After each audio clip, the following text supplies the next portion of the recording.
Hospital port as pride and dignity stop the New World Order. Welcome to Panwo TV. And today I brought you to an island. As you've just seen, I just crossed over the bridge onto an island. The island in this case is called Ozny. I'll just show you where it is on the map. Ooh, one moment. Let's get the map out. Excuse me, I'll just let you enjoy the view for a second when I get the map out. It's lovely around here actually. This is Oxford. Yeah, Ozny is just there, you see, Ozny. That's where I am, on that island there in the river. Right. Ooh. And it is a lovely place. East Street, North Street. You see, I'm lucky actually living in Oxford, and it's very, very fortunate for the purposes of making this film, because Oxford is kind of a network of these little islands. It's like the River Thames, what we call the Isis. It travels. It actually joins the River Cherwell. It's a confluence where the two rivers come together, and it used to be marshland here, and the river basically is split up into lots of little islands, little small islands.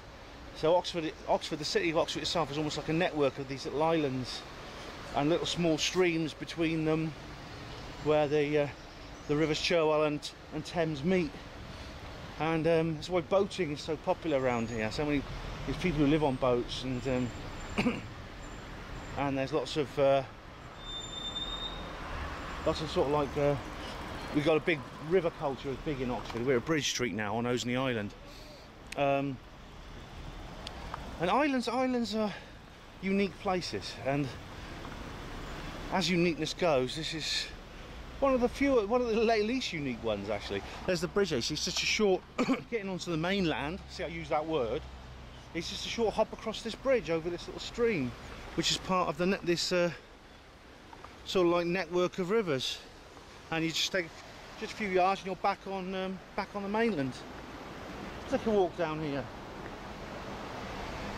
I can walk all the way around Ozny in just a few minutes because it's so small. This island is basically, it's just a network of, it's just houses really. That's all it is on here. There's a kind of like some kind of industrial plant on one side. You see there's a church over there. The stream runs along there. We'll try and go all the way around the island in time it takes to make this part of the film. And there's this, it's charming, you see. Now the reason I brought you is I want to talk about islands in general. One island in particular, which has become very close to my heart for reasons I'm still not sure. One second, ladies and gentlemen. An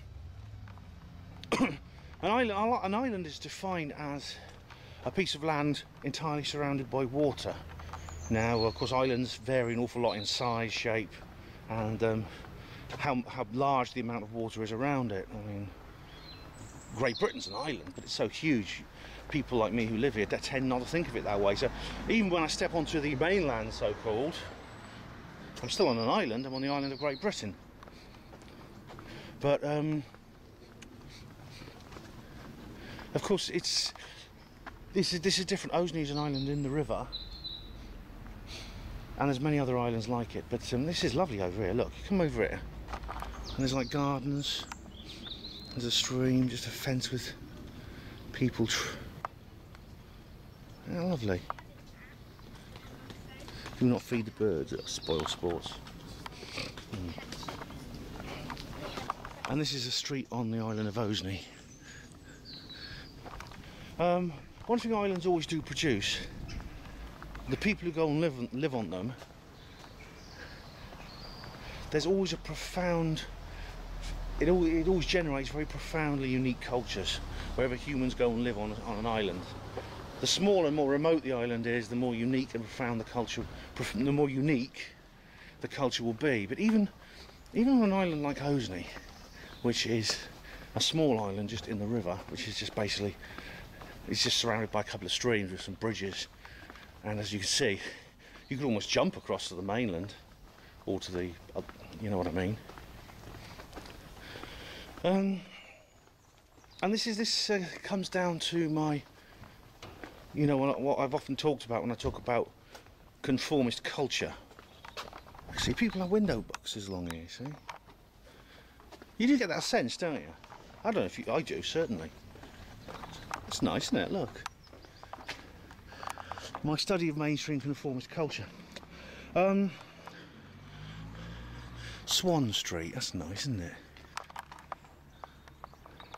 This just goes, I think this just leads up to the river again. But it's like a virus. It has the ability to transform everything it touches into a copy of itself. And it's also no wonder, because conformist mainstream culture hasn't arisen by accident. It was designed by people with over 100 years of experience in manipulating the human mind and culture. You come across a footbridge. There's a little footbridge that leads over to the mainland. I keep using that word. So see, you come off the island, step across over here, and you're in a different world. There we are, yeah. But I haven't finished yet. I'm going back onto the island because we've got a lot more to do yet. I don't know how many of you read my novel Rockall, which it was published as a book originally, but now it's available free online. Link in the description box, of course, as always. And of course there are real life places like Rockall.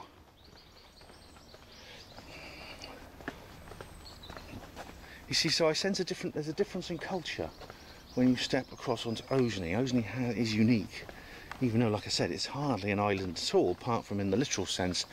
Yeah, there's lots of real places like Rockall.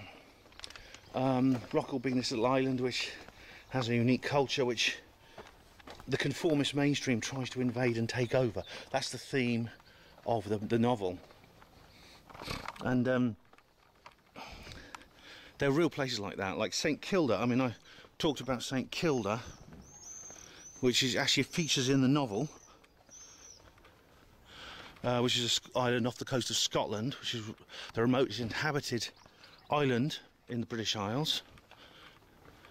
And it also applies to another island, which is also an island which is called St Helena. And that's what I'm going to talk about today, St Helena. Now, St Helena is actually one of the remotest islands in the world, certainly one of the remotest inhabited islands in the world. In fact, it's in the South Atlantic Ocean, and really the closest inhabitable land, West Street. Simple names which are unique to this area. It's the closest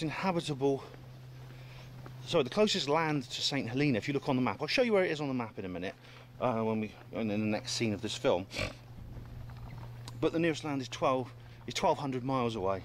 It's the coast of Angola in Africa. St Helena is a volcanic island. So it's volcanic in the sense that's how it was formed, but there has not been a eruption there for over 7 million years, so the people there don't worry too much.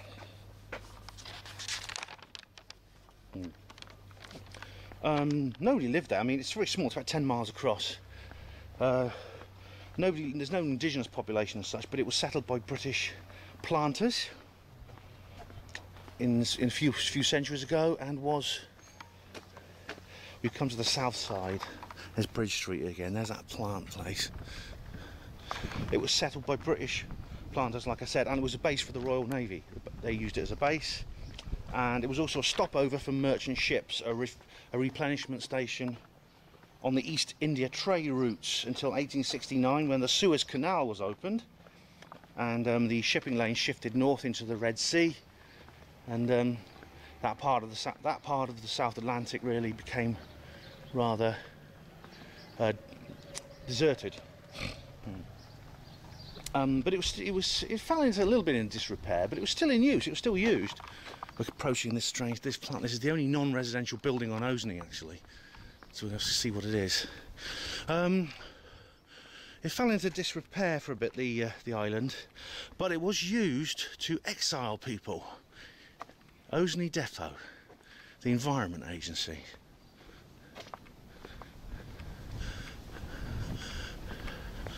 Yeah. Bit of an Ozny's Area 51 here. No, there's the camo dudes. Where was I? Yeah, sorry, I'm getting just diverted here by my ramblings. Yeah, of course, it was used to exile people. Several very, very famous people were exiled there. Most famous of all, Napoleon Bonaparte. Yeah, it was the kind of place where you would put someone who was too important to kill, but you wanted to keep them somewhere where they couldn't do any harm. So St Helena was the place where they chose to put Napoleon, and he died there eventually. Rumour has it he was murdered. His food was poisoned. This is very interesting. It has a role in the history of geoengineering too, because the very, very first weather modification experiments were done on St Helena, the first known anyway, in the 18th century. You see, it has an unusual climate because there's like localised patterns of rainfall on this small island. It's a very high island. I mean, I think the highest point is about 3,000 feet. It's only 10 miles across, so it's quite a mountainous island. But yeah, they tried weather modification experiments using smoke and things like that, and chemicals in the air. So that's a very interesting thing, isn't it?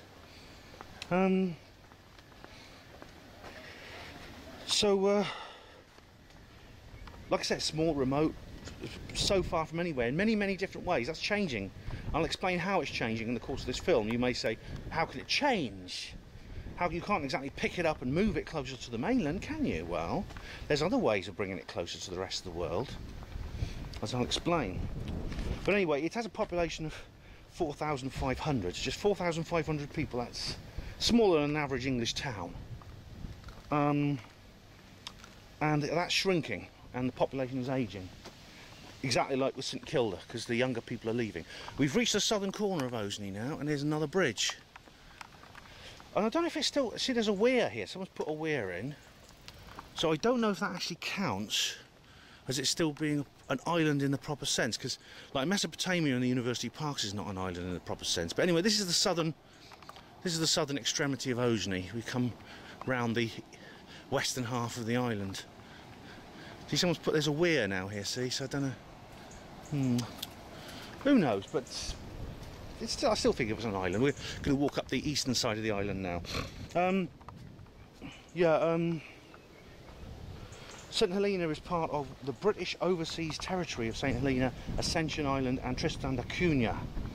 And all of these are hundreds of miles from anywhere else, and hundreds of miles away from each other. It's the territory which is almost entirely just water, really, and these tiny little islands in between. Tristan da Cunha is actually the remotest inhabited island on Earth. It's smaller and less populous even than St Helena. There's actually a video on YouTube about when they brought some people from Tristan da Cunha to Britain. It was quite amazing. Now, these extreme geographical factors have produced a very unique human culture in many, many different ways, and I'll explore that in the course of this film. The people are British citizens under the new Nationality Act. They have the right of abode in the United Kingdom because members of the overseas territories, it includes the Falkland Islands, including Hong Kong before Hong Kong was taken back by China. The people there do have the right, they do have citizens' rights to be British. Oh, hello. See, this is the actual main river, Isis. And there's this lovely path here. This was all flooded actually a couple of years ago, I remember. And these houses were underwater, and this entire island actually had to be evacuated because the water levels were rising. And I remember that I met a couple of them at the hospital. And there's some boats along here.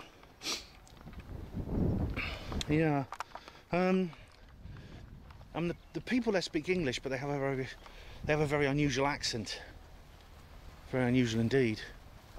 They're mixed race, as you'll see when you see pictures of them. They're very sort of like racially mixed, because they're descended from those British settlers and also from the black African slaves that were took over there as well.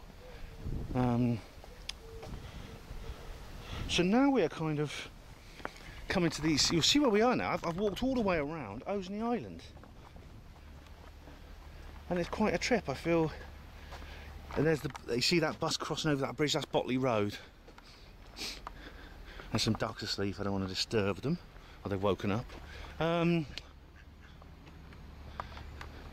So we have here an entire circuit of a small piece of land entirely surrounded by water. And if I was to go to St Helena, as I'd like to, it would be a little bit different. The island's slightly bigger. It would take me a day or two to walk around, even a hospital porter like me. But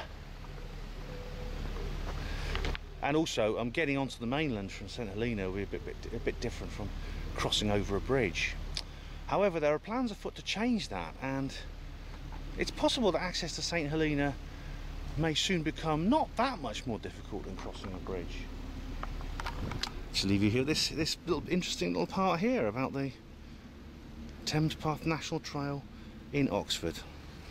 And there we are, Oxford Railway Station, and we are, I believe, Ozny Bridge, Ozny Lock. Can't work this out. I think that's Ozny. No, that's not Ozny. See, there's lots of little islands around Oxford.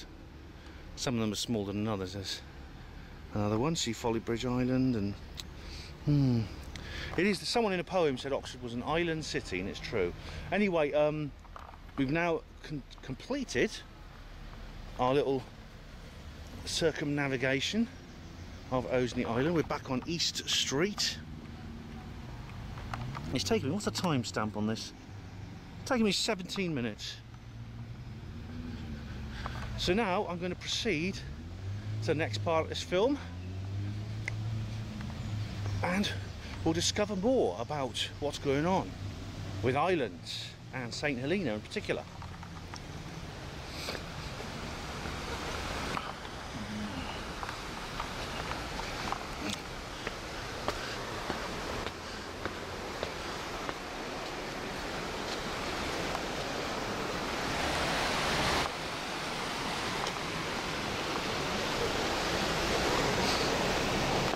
Back to normality and conformism.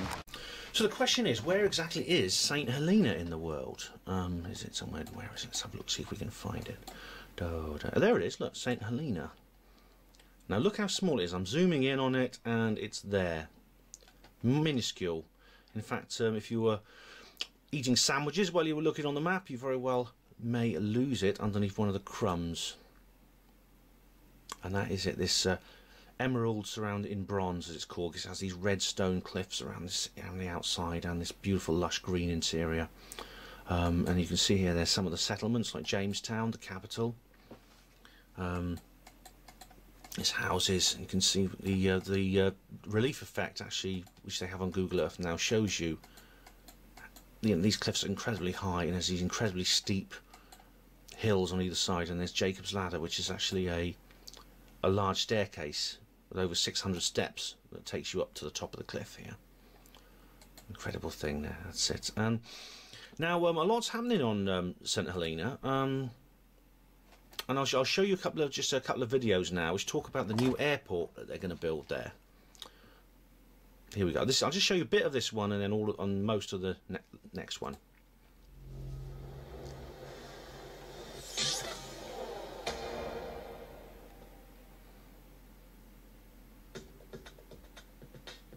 One of the biggest projects being undertaken at the moment in the southern hemisphere is the development of an airport on the small island of St Helena. South Africa's Basil Reid has been commissioned to design, construct and operate it for the first 10 years. It's unusual in this age to find greenfield sites, specifically on airports, because most have been built and they're normally getting expanded. This is completely new. In the modern world, without an airport, St Helena has very little chance of competing with anything. It takes, from Cape Town, it takes 5 days, or 6 days and 5 nights to get there. There's one dedicated ship that goes to St Helena, so to actually go and visit, it really takes a 3-week round trip. It's fairly expensive. And how many people have got 3 weeks now to go and visit a place? It's these That is a very important point, and I'm going to come back to that. As the gentleman said there, who works for Basil Reed, the company building the island airport, it's a 6 or 5 night, 6 day round trip on board a ship. That's the only way you can get to the island. Right, now this is another interesting video here.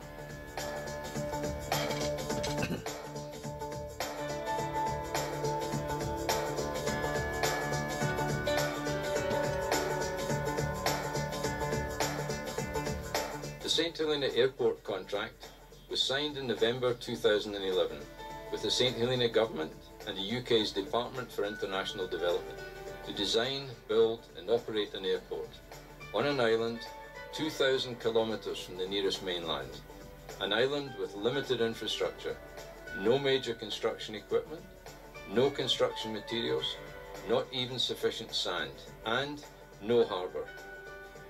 At Basil Reed, we have a proud history of successfully taking on many diverse challenges. But even for us, building an airport in St Helena, a mere dot in the vastness of the South Atlantic Ocean, presented a unique challenge, a logistical challenge of note. The challenge was accepted and the project began. A temporary landing facility was constructed at Rupert's Bay to accommodate a modified ship, the NP Glory 4. In July 2012, the first cargo was unloaded, and the ship was the first ever to offload directly onto St Helena. Since then, the volume of material shipped to St Helena underscores the scale of the operation.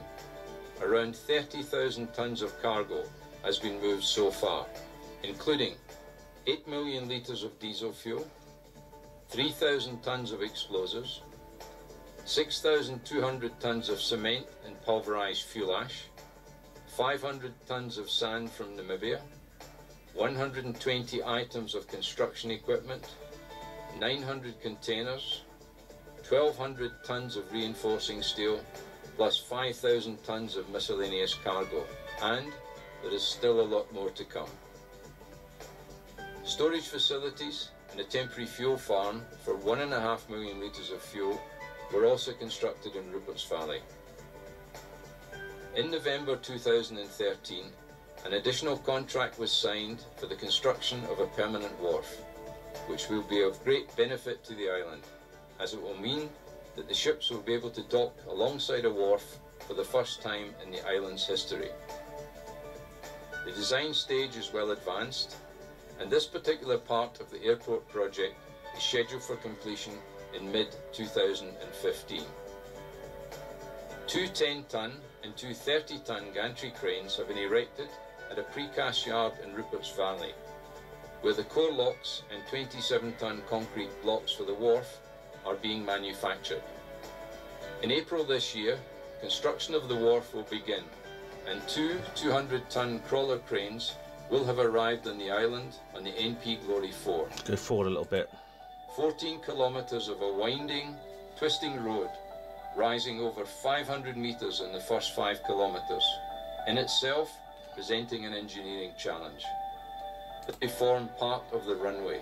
That's, as you see, this is basically the area they're going to build. There's no flat land on St Helena, which is flat enough for an airport, so they've actually filled in. They've blown up part of one part of a hillside, and they've used the rubble from the explosions to fill in this thing called dry gut, which is going to create a flat surface for the runway. As of February 2014, the dry gut fill is 65% complete, with over 5 million cubic metres of material having been placed in a 24-hour operational cycle.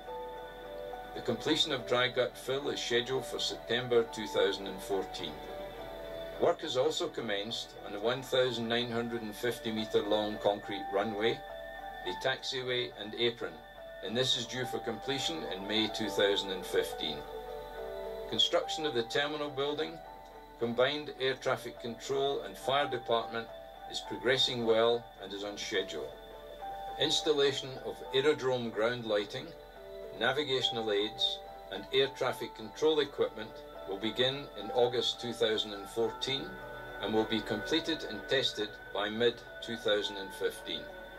Construction also includes a bulk fuel installation for 6 million litres of diesel, petrol and aviation work, and the certification process will be completed and ready for the first commercial flight in early 2016.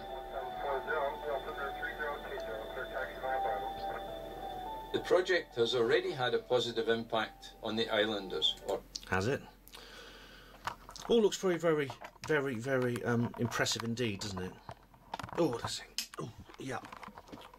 It's portrayed here as something grand and a great achievement, and I suppose in a way it is. As he said, it's building an airport in a place where there's no raw materials to work with and everything has to be brought in, and it's like... so why is it that when I watch that film, I feel very, very uneasy? Good question, isn't it? Well, what are the saints? The next part of this video is simply him talking about the relationship between Basil Reed and the staff and the saints on the island, etc. But the saints are the people of St Helena. What do they actually think? And there's another little clip I want to show you now, which is an interview with some of the island school children. Get rid of that, don't need that anymore. Here we are. Growing up on one of the world's remotest islands. How many of you, when you leave school, would like to leave the island? Wow. I feel that the opportunities aren't as good here. I feel that it's slow and that it doesn't really build the best out of us. But overall I enjoy it. I think it's a great place. I mean, it's so different to everywhere else in the world. So different. How many of you would like the airport to come to St Helena? With the airport, Fewer. you would get a much longer vacation with them to spend with them. So overall, would you be for the airport? Would you be against it? I would still be against it. Why? Well, I just don't want to see a piece of our history missing, because so much has changed after the years, and will it be another piece gone? Yeah? If the boat was no longer the link? It wouldn't be the same. It wouldn't be St Helena, it'd be just a normal island. Who doesn't want the airport here? There are advantages and disadvantages of St Helena. We're just afraid St Helena will turn to everything else. Like, there won't be any more countrysides, and so I guess not really. Do you understand why lots of saints want to change it? Oh, definitely. People getting £4,000, £5,000 a year as their salary, and that's to pay for food that is 2 or 3 times the price of that in the UK, to run a car with petrol 1.5 times the price, to do all those things to try and build a house, bring up children. How can they do it? It just doesn't equate, and so there's a perfectly good reason why they want it to change. Do you want to leave when you leave school? Hopefully. But do you want to come back? Definitely. It's the best place to retire, my mum always says. Yeah, that was the Vox Populi there from the young generation of saints. And like I said, the average age of the island is dropping, as I was saying in the early part of this video. The average age of the St Helena people is dropping. The population is shrinking. People are moving out, basically for the same reason that people moved out of St Kilda. In a world economy, in a world of globalized hegemonic conformity, there's places which places are small and unique don't fare very well, and it's deliberately designed that way, I think. I've never been to St Helena, and then most people haven't. But of course I find a few things by searching online. I found out those population statistics I told you. those people are descended from British settlers and black African slaves that were freed. As you can see, they're very sort of like racially mixed. They speak English, but they've got that strange accent.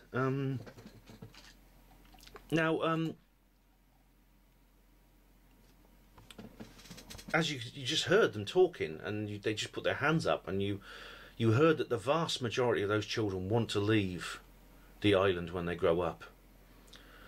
And when he asked how many of them would want the airport, opinion was much more divided. Because the other islands in the territory, like, well, Ascension Island at least in the British Overseas Territory, which St Helena is a part of, does have an airport. In fact, it has a big air base there. St Helena is only served by a ship which is called, imaginatively enough, RMS St Helena, and it operates a shuttle service between the island and Cape Town in South Africa. And it's uniquely designed, this ship. It doubles up as a cargo ship, mail steamer and passenger liner all in one. I'm just going to show you a video now of a tour of that ship. There's a lady called Maya Henry, who's the second officer of that ship, and she gives a reporter a tour of the vessel. Just find the right page, one moment. Here we go. Hope you can see that all right. Just see if I can just expand that. That's it. There we are. Steering pump. 2 engines full ahead, generators are on. Nothing on the IS. Hello, I'm Maya, and I'm second officer on board the RMS St Helena. Good afternoon, ladies and gentlemen. This is the officer of the watch speaking. Here are today's navigational points of interest from the bridge. The RMS St Helena is a passenger and cargo vessel, all in one, and as far as we know, it is the only one in the world having to carry cargo or all the island's requirements in terms of food and other supplies, and passengers as well to and from the island. Our steering wheel is here, as you can see. We're in autopilot now, and our course is set on 133, which is heading directly for the anchorage in St Helena. If we need to alter course, then I can just move this wheel here and set the course as required. As we approach the anchorage, the steering will be set into hand steering, and we have a sailor on the wheel taking helm orders from the captain. Over here we've got the main engine controls, port and starboard main engines. Okay, this is the forward radar. This is us, this little green circle, and this blue line will move from port to starboard exactly as the bow itself is moving. So the yellow is actually the bounce back of the wind waves and swell directly around the vessel. If there was another ship, it would also show as a yellow blob anywhere along the screen here. Now we're in number 1 cargo hold. The lid from standing on can actually come open, and you'll see into the lower hold of number 1. And over here on the starboard side, we've got the special locker, which is always locked, where we carry the Royal Mail. This ship, by means of either one of these cargo holds or the main deck, is the only way that we can transport goods to St Helena.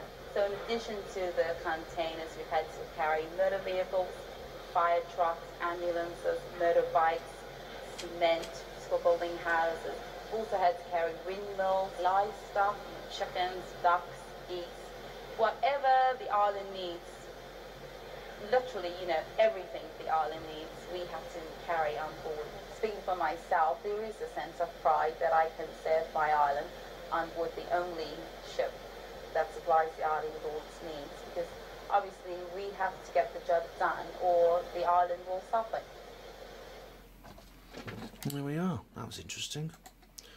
That was a perfect illustration of the strange accent those people have. That lady's accent was extremely unusual. I've not heard people speaking an accent like that before. As she explains, 5-day voyage each way, or 6 days according to the other guy from Basil Reed. That's the only way of travelling to and from the island. Now, this is an almost exclusive situation in the world today. It really is. where there is actually somewhere which you can't get to without a long sea voyage. I think, and that is a trip I would love to take. I really would love to take a trip on that ship. I really would.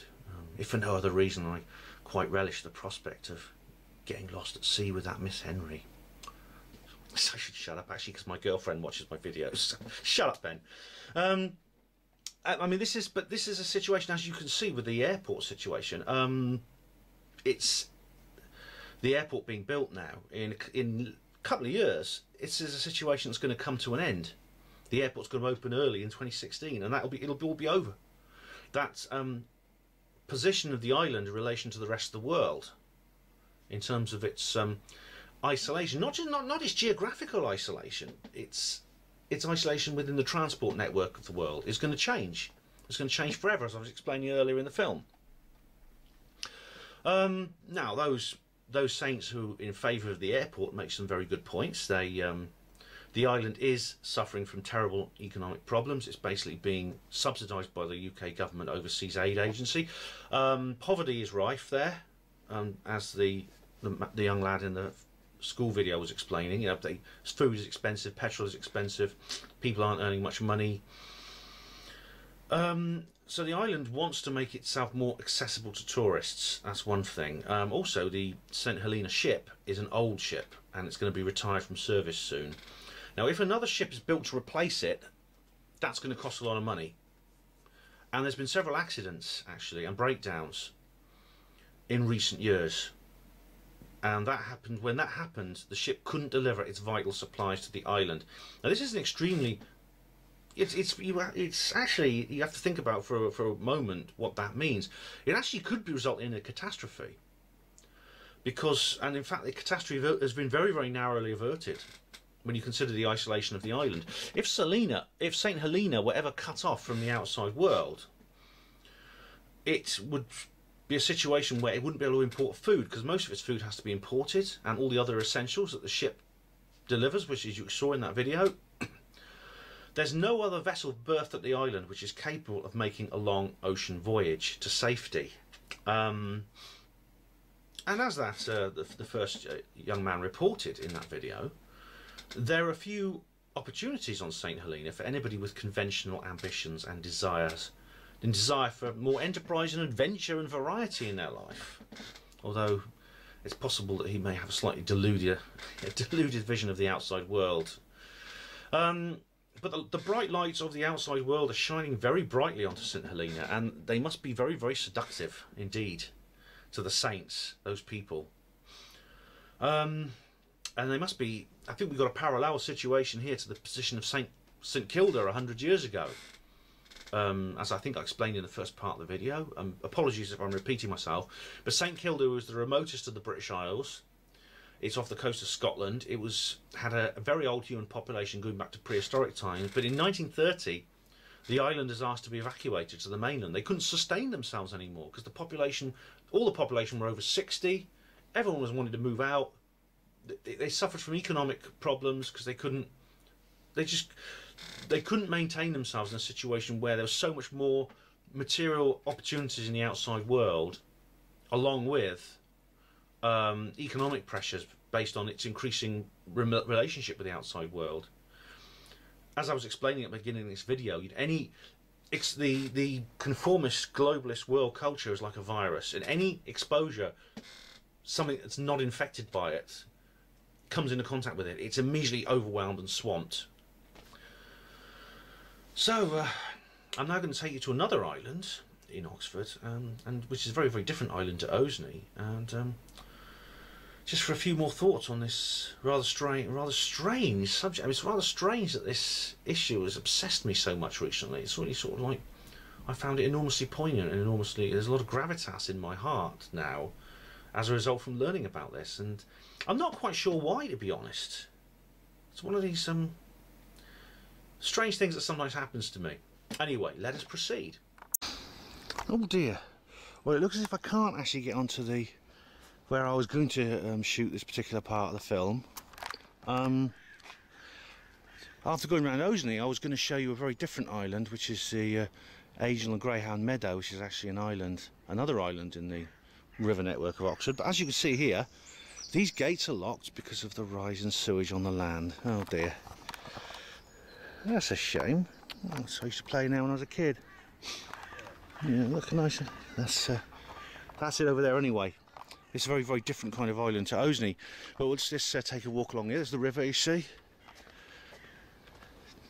See you later. All right, mate. Take care. Yeah, and you. It's quite apt in a way though, because it illustrates how easy it is, how isolated an island become, or how, as I said, geographically insular, literally, an island is when it is deprived of its means of access to the outside world.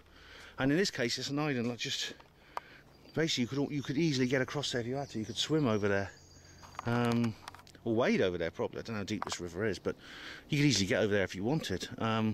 With St Helena, of course, it's very, very different. Very, very different situation indeed. Got to look at the rubbish down there. There's an old shopping trolley, there's old motorbikes, there's an old tyre. Pretty soon it won't be an island anymore because there'll be a sandbank made up of crap. It's ironic. I'm now prevented from accessing this island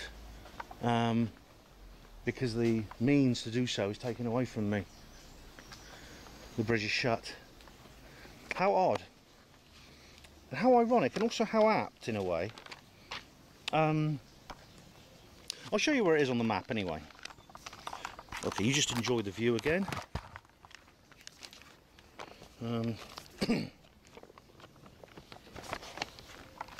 This particular island is there. It's that. There's several islands in this area, and it's that one. It's the long one you see there. There's nothing on it except the meadow. That's all that's on there. But it's quite a long way from Ozny. There's Ozny and there's Angel Meadow there. Right. So be careful. Don't knock my camera in the river. And I think, you know, why this issue has had such an emotional impact on me is perhaps because, in a way, I envy the saints. And the irony is that they seem to have, from watching those films and on YouTube, there's several other movies on YouTube, they seem to have a great sense of camaraderie and community spirit on that island, which would come from being so packed so close together on a place so far from anywhere else. But who, in a sense, what does that make us? Are they isolated or are we? I don't know anyone on the street I live on. I know the name of the man who lives in the flat above me, that's it. Apart from the people I live with, I don't know anyone else on the street where I live. Apart from my family that live in Oxford, I only know socially one person. In a city of 180,000 people, I know one person outside of my family.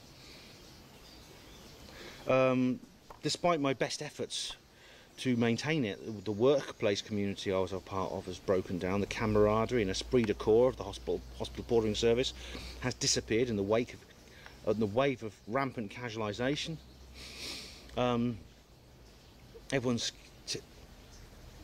Almost everyone I meet in a large populous country like Britain is exactly the same. There's so many of us, we're packed so close together, we're lonelier and more cut off from other people than we ever have been before. We're the opposite of the people who live on these little islands that haven't been taken over by the virus of mainstream culture. I think that's probably why this issue's... That's one of the reasons this issue is so poignant for me. Now, I don't think it's for me to judge whether or not the Saints get their airport. St Helena is, at the moment, a place, like I said, it's a unique place, and the airport is going to affect that, it's going to change it. But I don't think it's for me to judge because I don't live there, I never have lived there. I wish I could move there, but I can't. But the simple fact is that in 2 years' time, when that airport opens, St Helena is going to change beyond all recognition. At the moment, St Helena is one of the last places on Earth with a long sea voyage between it and the rest of civilization. This 5-day journey to Cape Town is, as I explained earlier on in the film, that's the only way you can get to St Helena, and that is going to come to an end. It's going to be a couple of hours away by plane. Now, the advantages are very, very obvious. Easier access to goods, easier access to services, something now which everything has to come in and out on that ship. Maybe it's named after the island for a good reason, for that reason. With the airport, you're able to get hold of stuff on Amazon, and you can, or eBay. You can just order them, and then they'll be there on the plane within a couple of days. The ability to travel in and out of the island in the time it takes. You could get from St Helena to anywhere in the world in the time it takes to walk across the island from one end of it to the other. This will create a tourist boom, and as I was explaining, that island has major economic problems, a lot of poverty, economic depression. It needs some of this stuff, and a tourist boom and maybe easier access to industry and retail will bring in some of that much needed hard capital into the island, as well as the luxuries of modern culture. Yes, this ties back to what I was saying before about the Romans and Boudica. You know, it doesn't matter what they did. They gave us straight roads and central heating. Who cares if they cut babies in half and raped women and crucified them, you know? Oh, we do tend to see history in such an amoral way, don't we? Some of us do anyway. But what would these luxuries of modern culture be for those saints? A branch of McDonald's in Jamestown, perhaps? A Tesco convenience store in the grounds of Longwood House? Maybe Justin Bieber could give us an open-air concert in this beautifully restored forest by Diana's Peak. And when the airport opens, the first plane lands, there'll be a big ceremony as it comes into land, and on that first plane will be Simon Cowell, on his way to see if St Helena has got talent. All the luxuries and glories of modern society. That same modern society. The thing about it is, the people who want those things tend to be the people who haven't got it and have not experienced it and not realised that it creates more problems than it solves, and it causes more discomfort than it does comfort. There are many ways to assess human well-being in this world, and one of those is material wealth, financial security, property, power, reputation, status. And according to conventional wisdom, that's the only way to assess human well-being. Well-being is judged on a simple sliding scale of how much of that do you have, how much of what I just said, that list I've just given you, do you have. It's a single axis graph. If you have a lot of it, you're well off. If you don't have a lot of it, you're badly off. It is the one goal of human life. The with a capital T, one with a capital O, and G, goal with a capital G. Now, I mean, listening to the second and third interviewees at the school, it was kind of encouraging, because the next generation of St Helena's people do seem to have an awareness of other values, the values of individual beauty, distinctiveness, heritage, legacy, identity, environment, love of home and community, spirituality. And some of the saints fear the changes that will be brought by that airport. It seems maybe that they are learning from the mistakes of the St Kildans, and they do realise that the downside, despite all the advantages. This shrunken, shrivelled, uniform world that we lived in, this construct, this artificial, synthetic, genetically modified, culturally modified theme park that the Illuminati have tried to make this world into and have largely succeeded. It has many wonders, it has delights, it has safety and security for some. But after a while we wonder why everything we see, wherever we go, looks the same. It's just reflected at us again and again and again. Monotonous, tedious and continuous, like some ghastly global hall of mirrors. Conformist culture has all these wonders, all these trinkets. But they come with a price. As I said, it's not for me to judge, but I think I have a right to comment. And I asked people to consider this, right? I ask you, people of St Helena, these things will come with a price. Do you think it's worth it? Well, thank you for watching this St Helena Airport movie on Hapanwo TV. Hospital Porters, pride and dignity, stop the New World Order.